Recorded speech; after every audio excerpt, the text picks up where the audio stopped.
وصفة لعلاج تشققات وخشونة القدمين. من أول استعمال راح تلاحظوا الفرق، راح تخلي القدمين تاعك رطبة وناعمة وتخلصك من تلك التشققات والخشونة والجفاف المزعج اللي يكون في كل القدمين وخاصة في أسفل القدمين. مرحبا بكم على قناة حواء ديزا تيفي، إن شاء الله تكونوا بألف خير وانتم تشوفوا فيديو اليوم. هذه قناتي الجديدة، ما تنسوش الاشتراك وتفعيل زر الجرس باش يوصلكم دايما فيديوهاتي. بلا ما نطول عليكم، هذه وصفة قديمة ممتازة جدا لترطيب وتنعيم القدمين واليدين، تقدروا ديروها حتى لليدين. نحتاج فيها مكونات بسيطة. اولا راح تجيبي شمعة، يعني شمعة عادي تشريها دير 2000 راح تجيبيها وتقطعيها قطع صغيرة هكذا. تقدروا بدل ما تقطعوها قطع صغيرة تجيبوا حكاكة ولا المبشرة وتبشروا الشمعة في الحكاكة، يعني تحكوها وراح يعني تتحصلوا على مبشور الشمع. حنا لازم يعني نقطعوا قطع صغيرة ولا نحتاجوه مبشور باش نصنعوا به الوصفة بكل سهولة. أنا هنا كنت بديت يعني نقطع، كملت نقطع. المهم راح تجيبوا تكملوا هاد الشمعة وتقلعوا هذاك الخيط، يعني ما راحش نحتاجوه تاع الشمعة.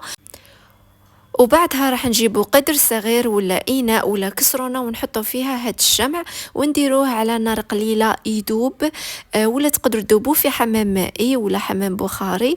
المهم ولا ديروه على نار قليلة يذوب أقل من دقيقة، يعني لازم يعني تقابلوه لأنه يعني بسرعة راح يذوب ويرجع معكم شكله هكذا كيما الماء يجي معكم هكذا سائل. الآن راح نزيدوا المكونات الأخرى. راح تجيبي فازلين وتزيدي ملعقة كبيرة من الفازلين، وأكيد من الأفضل الفازلين يكون من النوعية الجيدة ويكون طبيعي، يعني بدون إضافات. ما تجيبوش هذاك الفازلين اللي يجي ملون وكاع، يعني فازلين عادي شفاف، هذاك اللي لونه شفاف. راح تزيدوه مع الشمع وتبدو ديروا هكا، يعني تحركوه باش يذوب معكم الفازلين مع الشمع. وديروا ملعقة كبيرة تكون معمرة. وراح تزيدوا ايضا مكونات اخرى. اذا توفر ديروا ملعقه كبيره تاع زيت جوز الهند، انا هنا ما كانش عندي. وديروا ملعقه كبيره تاع زيت الزيتون. اذا ما توفر زيت جوز الهند وتوفر عندك زيت الارغان او زيت اللوز، تقدري ديري ملعقه كبيره منهم. وملعقه كبيره من زيت الزيتون. اكيد هنا رجعتهم على النار مده دقيقه حتى نعاود نذوبهم كلهم مع بعض، يعني اقل من دقيقه دابوا معايا.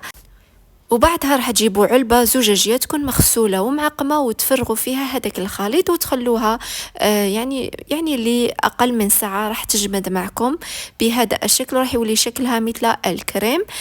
طريقة الاستعمال من الأفضل يعني للقدمين ديروا إناء فيه الماء يكون دافئ وملح وخل، وحطوا فيهم القدمين تاعكم مدة 10 دقائق. اغسلوهم وفركوهم بفرشاة القدمين، حكوهم. من بعد ديروا هذا المرطب لكل القدمين وديروا عليهم بلاستيك ولبسوا جوارب. ومن أول استعمال راح تتحصلوا على قدمين رطبة ناعمة وتقدروا ترطبوا بهم حتى اليدين قبل النوم. جربوها، ممتازة.